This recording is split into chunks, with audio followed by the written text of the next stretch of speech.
Dawn in the Solomons came oily and slow, a haze lying over the water like a hand not yet ready to lift. On the strip at Kukum, ground crews moved under a kind of choreographed impatience. Ladders up, cowlings off, the steady cough and settle of turbo-Allison engines run on test before the day decided its personality. A young pilot in a faded cap watched a thin wind try and fail to argue with the palm fronds.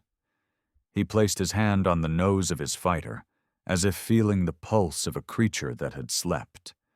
450s bracketed around a 20mm cannon, all clustered where the nose narrowed to the bright metal of a gun sight. It was not a traditional face for a fighter in 1942. It wore twin booms like a dare and kept its radiator scoops where aerodynamicists of another country would have called them improper. Men in Zeros and Oscars laughed at it when they first saw it at altitude. They would learn to keep their laughter for the mess tent. In the air, the P-38 Lightning made laughter expensive. The early months altered assumptions at altitude where war gets honest.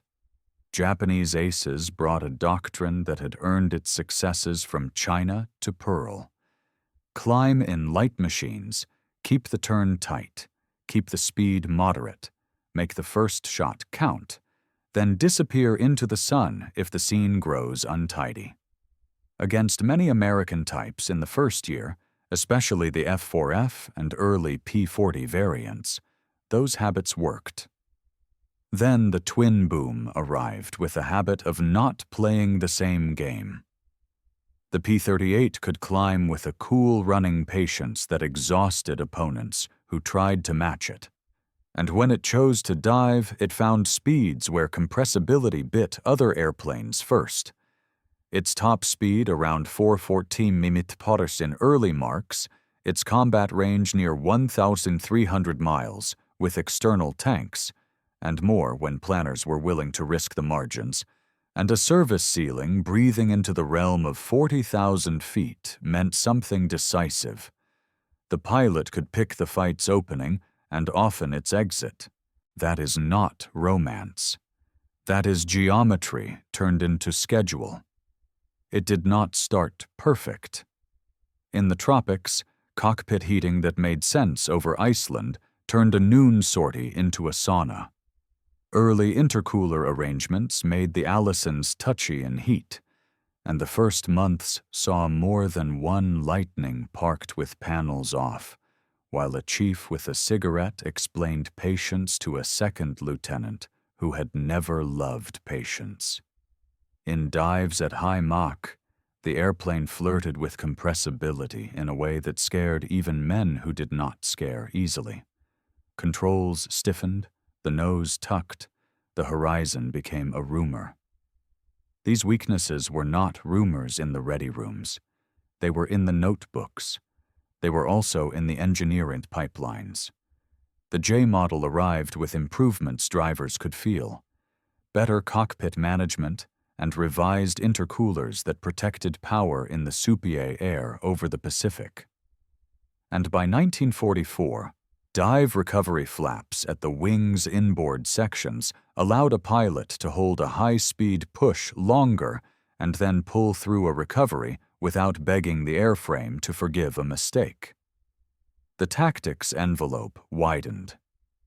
The Lightning's personality, always confident in the vertical, became calm there too.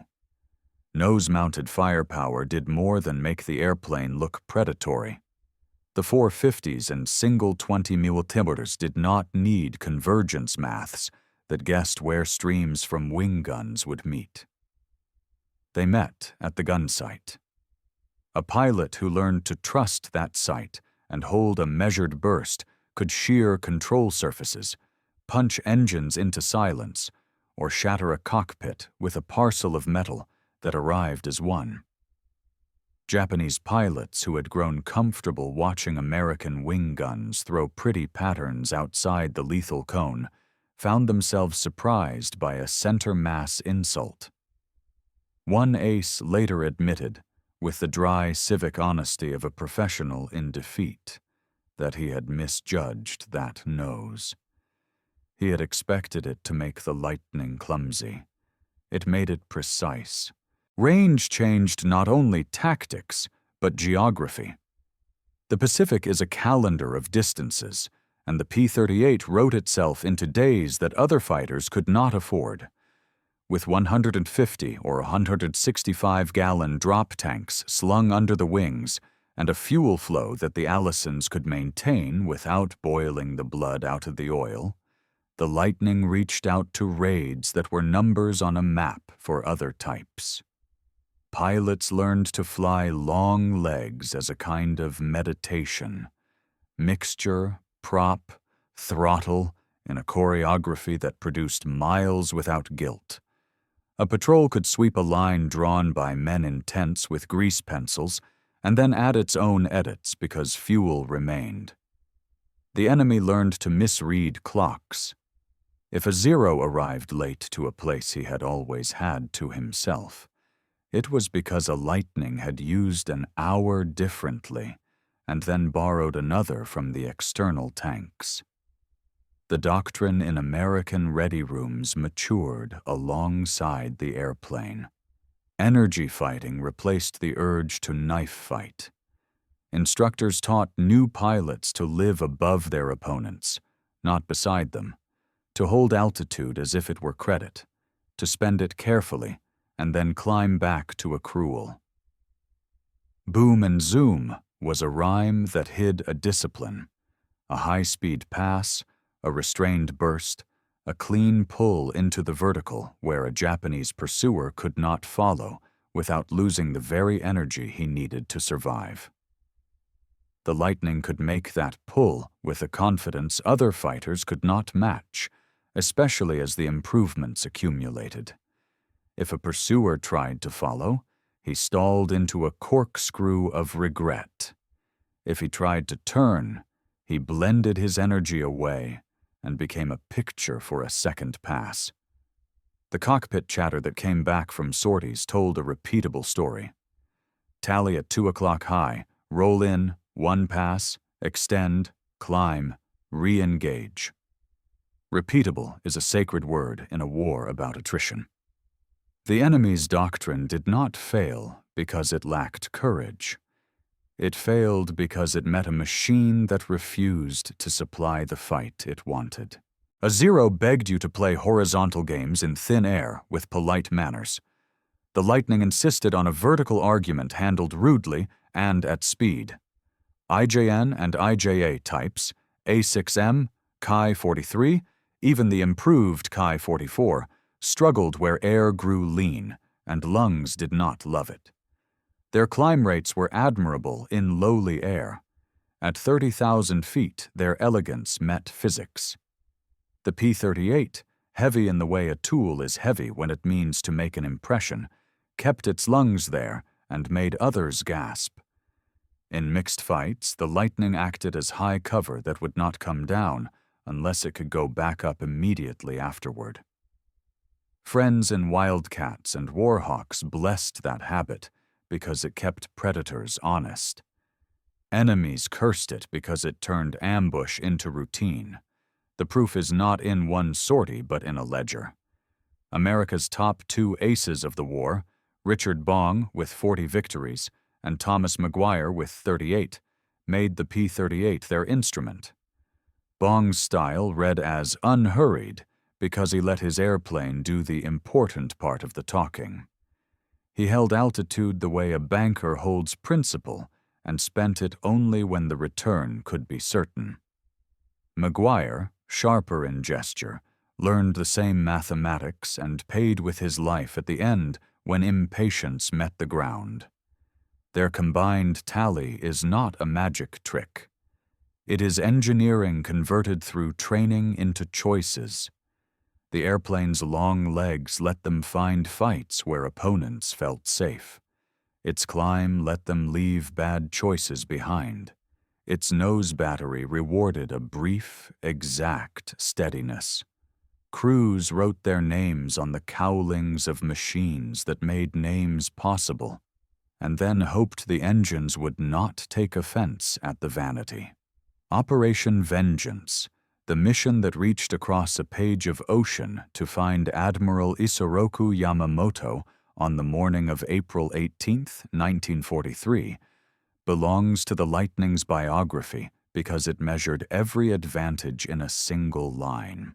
18 P-38s left Henderson Field on Guadalcanal with drop tanks fat with promise, timed to the minute against an itinerary decrypted from Japanese communications. They flew low over water, sea-skimming to hide from radar that, in any case, the Japanese did not possess along the entire route.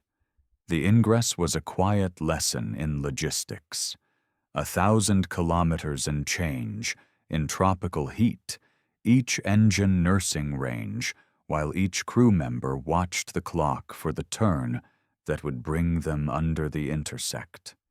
Fighter direction existed only in the paper sense. Radios carried discipline. Timing carried the rest. When the moment came over Bougainville's jungle, the escort Zeros were surprised by an arrival that felt like weather.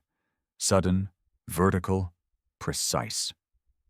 In the melee, Captain Thomas Lanfear and First Lieutenant Rex Barber made the shots that would argue for decades over whose bullets killed Yamamoto's G4M Betty.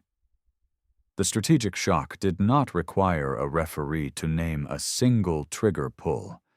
The fact that the airplane fell out of an equation written by range and planning mattered more than whose burst did the arithmetic at the end. The intercept taught an enemy who had mocked the Lightning a new humility in planning. If your admiral can be reached by fighters from a base you do not control because those fighters can make a round trip your clocks did not consider, you rewrite your clocks. The Japanese did. They changed routes, altitudes, habits. That is a victory measured not in wreckage, but in the compulsion to schedule fear. The P-38 made it possible by being an airplane optimized for a Pacific truth. The map is too big for impatience and too small for complacency. Long legs, cool engines, and guns that end arguments made the difference. The pilot's job was to keep his promises to the machine. Do not loiter where you do not intend to fight. Do not fight where you cannot climb. Do not climb where you cannot see. Engineers at Lockheed and officers in the field wrote letters across the Pacific with the manners of professionals who intend to stay polite while changing each other's minds. Reports on intercooler behavior in tropical humidity met factory memos with calculations about duct geometry and oil cooler placements. Pilots complained about cockpit heat. Draftsmen sent back modifications that made vents more honest. Metal moved. The J-model's improvements were not showroom tricks. They were apologies made concrete. By mid-war, the Lightning felt less like a talented athlete with a fever and more like a trained professional who would not call in sick.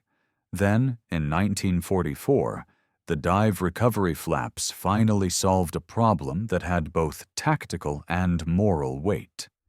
Before flaps, a pilot who pushed a hard dive knew he might find a stiffness that would kill him if the airframe chose to lecture him on hubris.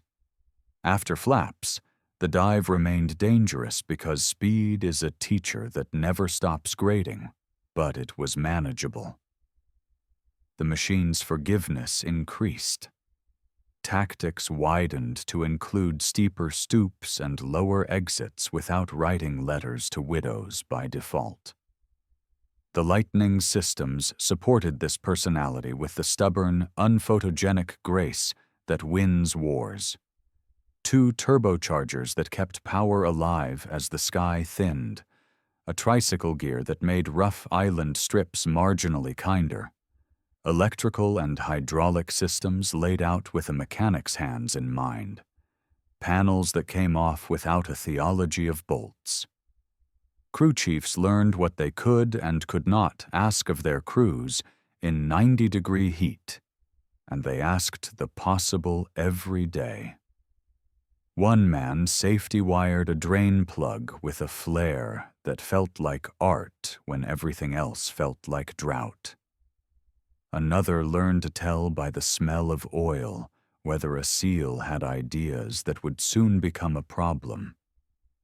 Tiny economies, coolant caught in a pan and filtered because a supply ship had missed a schedule, rubber cut into shims because the parts list had transformed into fiction, kept twin-engine fighters launchable when single-engine fighters with easier appetites might have been simpler to feed. But simplicity is not the same as suitability.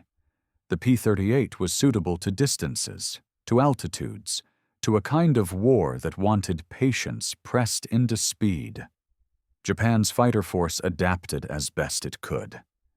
Later, Zero variants gained speed and some sturdiness.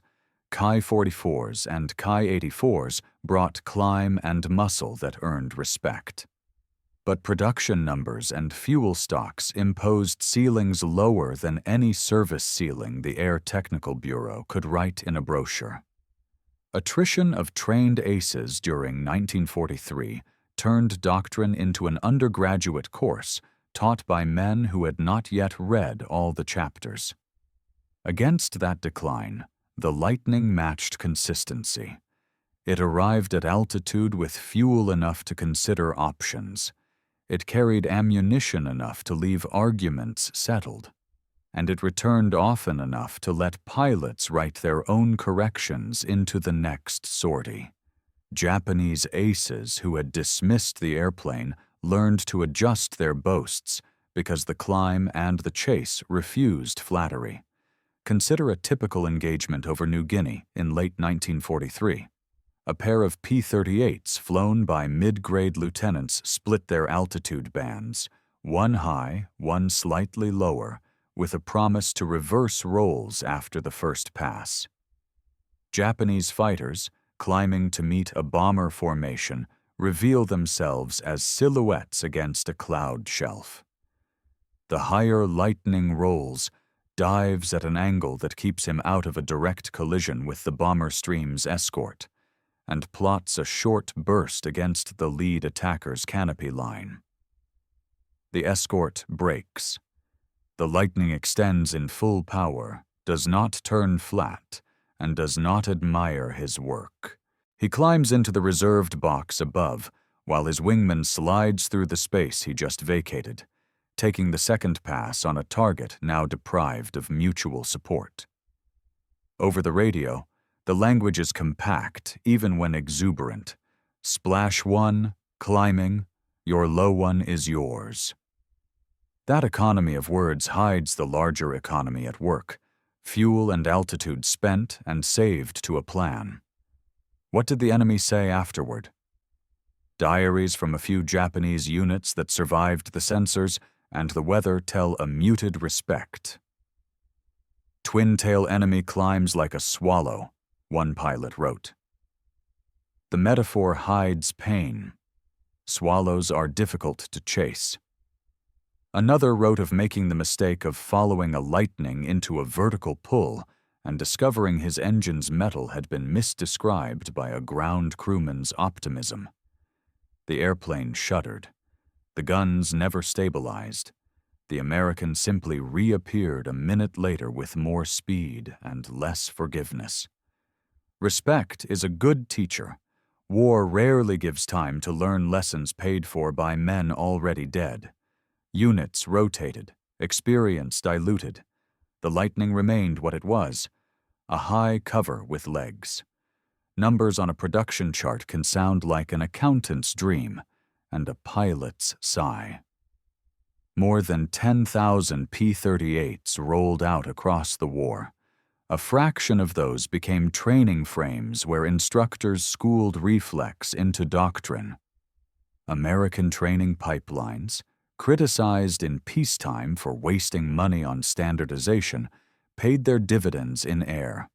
A common language for energy fighting, a common approach to gunnery where the nose made men honest, a common expectation about what speed should be in a dive and what altitude is for. If you flew a Lightning out of Muroc or Santa Ana and then found yourself over Truk or Rabaul, the sky felt consistent because the syllabus had told you it would. That consistency, multiplied by maintenance that kept squadrons launching day after day, made the difference between a bold sortie and a victorious tour. Logistics turned aggressive pilots into durable ones. The cockpit view and the system behind it are too often told as separate stories. They are not. A pilot who trusts his engine at 38,000 feet does so because a mechanic tightened something yesterday, because a supply clerk argued successfully for a crate of plugs to be offloaded first, because a training officer months earlier forbade sloppy throttle work, because a factory foreman in Burbank refused to ship a batch of oil lines that smelled like the wrong rubber. The Lightning rewards that chain with a sound. 2 Allisons humming at a pitch that means speed without fear. A little turbo whine making promises about the next 1,000 feet. The enemy hears a different sound, gunfire that does not spread and a departure that refuses to be chased. In that second sound is the conversion of skepticism into respect. There is romance available to anyone who stares too long at the P-38's shape. The twin booms look like a fork aimed at a meal. The pilot sits on a spar, as if he were a conductor placed inside the instrument. Photographers loved the airplane because angles never ran out. Pilots loved it because the angles translated into escape routes. Even when the airplane bit, compressibility before flaps, a heat-stroke cockpit before J-model fixes, the community around it refused to treat those bites as reasons to leave.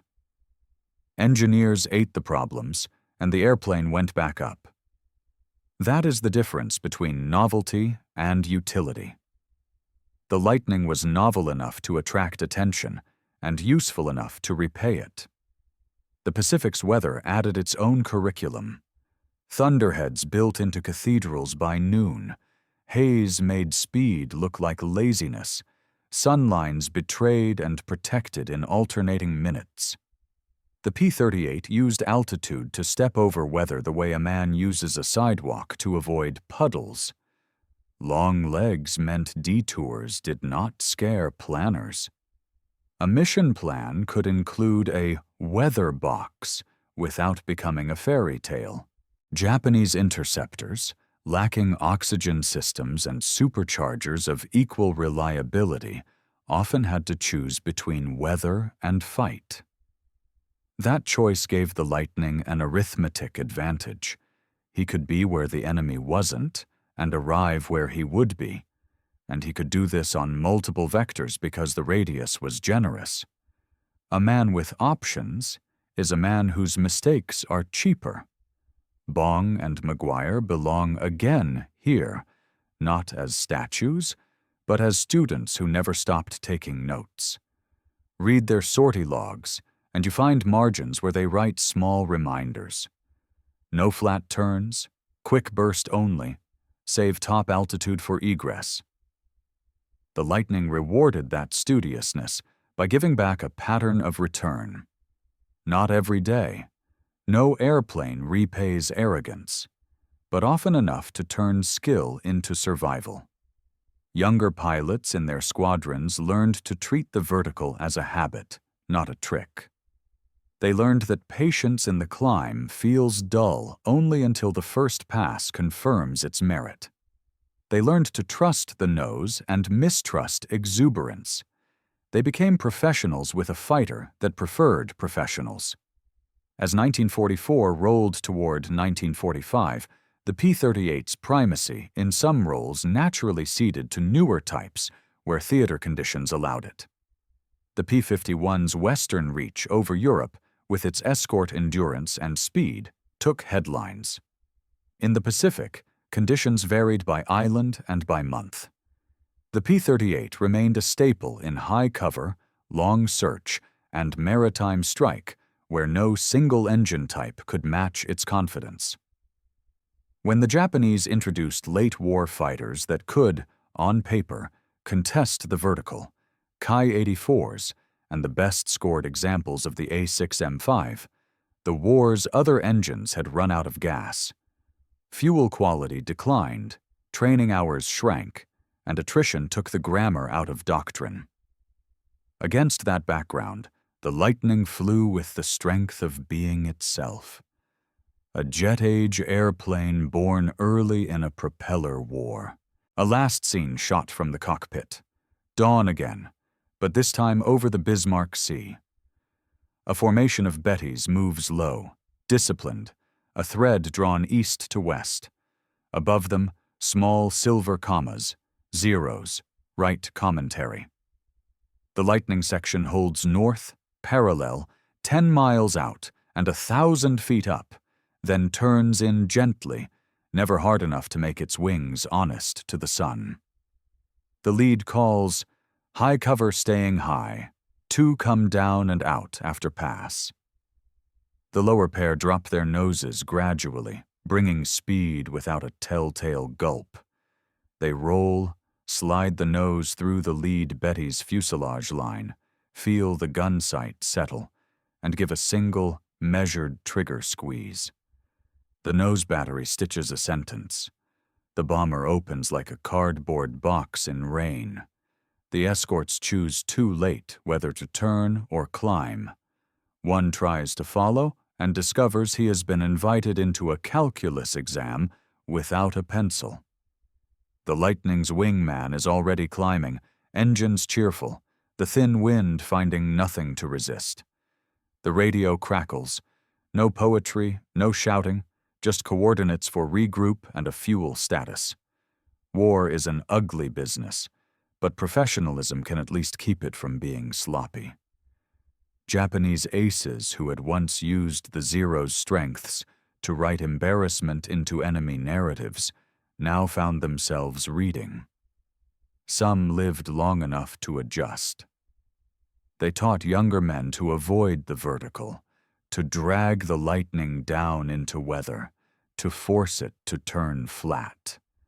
Sometimes that worked, especially when a Lightning pilot forgot who he was. But the American training program produced enough men who remembered to keep the tactical conversion rate high. Meanwhile, maintenance crews kept the airframes in the fight after long, wet weeks that turned fasteners into suggestions and cloth seals into jokes. Logistics delivered more airplanes, more spares, more gas, more bullets. Range and repetition beat elegance. The climb and the chase became habits rather than stunts. If the Lightning had a spiritual quality, it was patience rewarded by speed. It asked its pilot to hold anger for the right second. It asked its crew chief to accept that today's quick fix would require a proper fix tomorrow. It asked planners to respect fuel rules without worshiping them. In exchange, it gave presence, on routes where the enemy felt safe, at altitudes where the enemy felt alone, in engagements where a single pass could reduce audacity to debris. No airplane wins a war, but some airplanes make it longer for the other side than the other side expected. The P-38 did that from Guadalcanal to the Philippines. So how does mockery become respect? Slowly at first, through an escort that doesn't get caught, a bomber it doesn't lose, a wingman who returns with fuel to spare, and a story that sounds like a drill. Then quickly, through a day when a commander who had laughed 2 months earlier tells his section to avoid climbing through 25,000 feet when lightnings are known to be around. Finally, permanently, through a mission like the one that took Yamamoto out of the war, a mission whose shape told every planner in the theater That range is as deadly as gunfire when combined with timing. After that, the jokes about twin booms stopped pretending to be wisdom. They became nostalgia for an era whose arithmetic had been simpler. The airplane's end in service came, as most ends do, not from failure, but from the arrival of an even better answer to a question that had evolved. Jets rewrote everything. But the method the Lightning taught, energy management, patience in the climb, respect for the vertical, devotion to system maintenance, remained evergreen. Post-war pilots who met the first generation of jets found the same math improved by new hardware. They also found that a good gunnery solution is still a centered solution. Those 450s and a 20mm had made honest men of many. Later, radar gun sights and missiles would make honesty easier to lose. The lesson, though, remains available. Concentrate fire, conserve energy, decide when to fight. The P-38's production story deserves one last paragraph because numbers written in Burbank become biographies in Bougainville. More than 10,000 airframes required hangars full of jigs and a country willing to allocate aluminum and attention.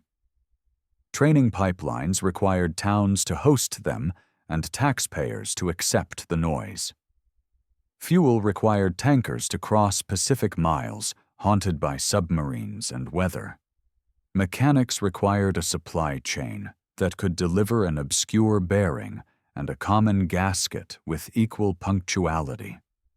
Those requirements were met because the system worked, not because a single factory reimagined virtue. When an airplane returns from a 1,000-kilometer mission with enough fuel to climb once more before the pattern, you can thank a fuel officer with a pencil and a brain. When it dives and recovers at speeds that used to scare it, you can thank a hydraulics engineer and a test pilot with a bruise. When its guns end a fight inside a second, you can thank an armorer who rejected a belt that fed rough. Systems make promises machines can keep. The Lightning silhouette is still arresting in museums, light spilling over the booms as if they were invented for the angle. Docents explain the stats. 414 mph top speed in common variants, one 300-mile combat range that became a migration wing with drop tanks, service ceiling about 40,000 feet, guns clustered for a converged stream. Visitors nod and take pictures and let the shape remind them of models they built at kitchen tables. Somewhere between the docent's numbers and the camera's click lives the crucial detail. Those numbers were not decorations. They were choices. They were the difference between a fight begun and a fight declined. They were the reason a Japanese ace who admired the art of a tight turn began to dread a shape that arrived from above and left before he had finished his own decision. When history tries to decide what mattered, it is tempted to pick personalities and ignore procedures. Richard Bong and Thomas Maguire deserve their laurels. So does Thomas Lanphier. So might Rex Barber, depending on which witness you prefer on that April morning. But the bigger laurels belong to the habits. Fly the plan, don't squander altitude. Let the airplane's strengths do the cruelty. Come home if you can, and write it down so the next man can be better. The P-38 taught those habits because it punished their opposites with a ruthlessness that made memory reliable. A pilot who violated boom and zoom rules once learned to never do it again. A pilot who violated them twice became a name painted on a wall. In a long war, faith in a machine is a ration. The Lightning kept faith with the men who kept faith with it. It was not tender, it could bite. It demanded dials set with care and checklists recited without theater and oil warmed properly before ask. It gave back distance and time. It gave back the climb and the chase. It turned early skepticism, the jokes about a clumsy twin tail, into a silence polite enough to hear the sound two Allisons make when a pilot opens the throttles and trades patience for speed. Somewhere over a Pacific island that never learned the names of the men who fought above it, you can still imagine the sound. A building hum, a brief punch of guns, and then a departure into sky that has decided to cooperate already. That is what respect sounds like when it has learned its lesson. The first crews to ferry P-38s into the Pacific learned a rule no manual printed in bold. Do not underestimate tropical logistics. Air filters clogged in a day with coral dust that behaved like malice. Magnesium skins promised lightness and delivered corrosion where salt pretended to be fresh. Ground echelons devised new ceremonies, washdowns after every sortie, tarps hoisted between palm trunks to shield engines from biblical rain, tool rolls kept in tins because canvas mildewed while you watched it. Pilots learned to sit in the shade before flight, to drink water as if it were part of the checklist, and to ask for vents open early and climb before the cockpit taught humility. The airplane would betray impatience. The theater punished it. When the J model fixes arrived, you could feel a whole wing exhale. The heat that had once been a third opponent joined the other two as a manageable nuisance. That is how wars are won, not by miracles, but by turning enemies into chores. Compressibility took longer to tame because it lived not in the ocean, but in the numbers. A pilot pins the nose, the air thickens while pretending it is thinning, the elevator grows stubborn, and the horizon refuses conversation. The first lightning drivers who met that gremlin did what people do around new ghosts. They told stories in the mess and traded superstition. Engineers listened and built wind tunnel tests into metal. The dive recovery flaps that arrived in 1944 were not a hand wave. They changed the pressure field over the inboard wing and restored authority to the tail at transonic approach. In the cockpit, the difference between before and after felt like moving from a slick staircase to one with proper tread. Tactics incorporated the newfound confidence. Push and pull with care turned into push as needed, pull on schedule. You still respected the edge, but you no longer had to worship it from a distance. For a generation of pilots who had trained to be brave and then learned that bravery has limits, this was permission to be intelligent at higher speed. Skeptics of the lightning in 1942 sometimes hung their doubts on a simple complaint. Twin engines meant twin trouble. 2 turbos, 2 props, twice the opportunity for a sensor or a seal to become petty at an awkward hour. Maintenance logs from South Pacific fields tell a less dramatic story. Yes, hours were long. Yes, parts went missing for a week that lasted 10 days.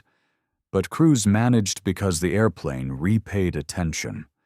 On a Tuesday, the chief adjusted wastegate linkages, and on Wednesday, the pilot climbed to 32,000 feet without a cough. On Thursday, a prop governor lost its temper, and Friday's sortie was, sensibly, short. Meanwhile, single-engine types suffered their own mortal math. An engine out in a P-38 meant a long taxi home through air with 1 foot dragging. An engine out in a single could mean a swim. That calculation counted in a theater where land fell away and returned at its leisure. Pilots who had made forced landings in water in earlier types became converts after the lightning carried them home on a sulking but stubborn remaining Allison. The P-38's gunnery philosophy deserves its own small sermon. Wing-mounted guns ask a designer and a pilot to pick a convergence range, a place where bullet streams intersect and then diverge into uselessness again. Nose mount concentration abolishes the guess. It also punishes bad aim without ambiguity. Young pilots who grew up on skeet and thought everything could be led with instinct discovered that discipline is more valuable than swagger. Instructors taped circles inside the gun sight glass and told trainees to keep a target there for a count that felt too long in a fight. Those counts became habit. In after-action reports, you can almost hear the breath control. Fired 1 second, observed hit center section, broke up and away. 1 second is forever in combat, and just long enough when metal travels at 2,000 feet per second. The lightning taught the trigger like a metronome teaches a pianist. Yamamoto's interception is sometimes mistaken for a lucky bluff. It was a proof problem set by war. Given, a schedule decoded by cryptanalysts who had earned the right to be believed. A distance requiring an airplane with honest legs. A course that had to be flown low without losing honor at the altar of fuel economy. A target with escorts who took themselves seriously. Required intercept at a precise time and altitude, make a decision about which bomber carries the Admiral, and extract at least some of the force after the kill. The Lightning solved for X because it had the variables: range, speed, and discipline. 18 took off so that a smaller number could throw the punch without leaving the counterstrike unmanned. The pilots did not consult metaphors. They checked pressure, listened to engines find their pitch, and watched the minute hand meet the navigator's scratch marks. That is strategy as arithmetic, and arithmetic is rude because it tells the truth without adjectives. Soviet and European theaters taught their own lessons about the P-38 that sometimes get buried under Pacific glamour. In Alaska and the Aleutians, where weather made liars of every plan, the Lightning's range and climb made it a lifeline when search and rescue required hours in air as opposed to minutes of wishful thinking. In the Mediterranean, P-38s ranged deep in photo reconnaissance, where a twin-boom carrying cameras turned into a quiet spy that could run when chased and hide, where altitude made temptation costly. These side chapters matter because they proved the airplane's adaptability. A design born to answer an Air Corps pursuit requirement matured into a multi-role creature that could change its job faster than a skeptic could change his mind. Japanese briefings that confronted the Lightning late in the war took on a dutiful tone. Avoid protracted climbs when engaged, one instruction read, a statement of the obvious that still needed to be stated. Employ drag into cloud when possible. Do not permit the American to hold altitude advantage. Disengage under cloud. These are survival instructions, not victory strategies. They implied an opponent who would otherwise dictate terms. Pilots like Saburo Sakai, consummate professionals, acknowledged the danger while reserving pride. He wrote of the P-38's speed and climb with respect, and of its size with the contempt of a duelist who prefers a thin blade. But even Sakai conceded that meeting a well-flown Lightning in the vertical was a tuition payment many could not afford. Doctrine lives and dies in ready rooms crowded with maps. In a Lightning squadron, the whiteboard became a catechism. Altitude blocks assigned by section. Fuel states annotated by minute marks. Tally and no-joy protocols spoken without theater. Younger pilots learned to lean on leaders not to show deference, but to absorb pacing. A two-ship element could write its own short story within the Wings novel, and the best stories all read the same. Finish the first pass, extend, re-enter. Don't marry a single target when the sky is full of suitors. Keep your exit picked before your entrance. This was not cowardice, it was manners at speed. Japanese aces raised on turn and burn sometimes misread the restraint as fear and discovered too late that the lightning had simply kept its word to itself. Never be where you cannot climb. Logistics officers taught their own version of boom and zoom. Push supplies forward in pulses that arrive before squadrons go dry. Pull back requests in time to catch the next convoy. A box of spark plugs mattered as much some weeks as a box of bullets, because the former determined whether the latter could fly.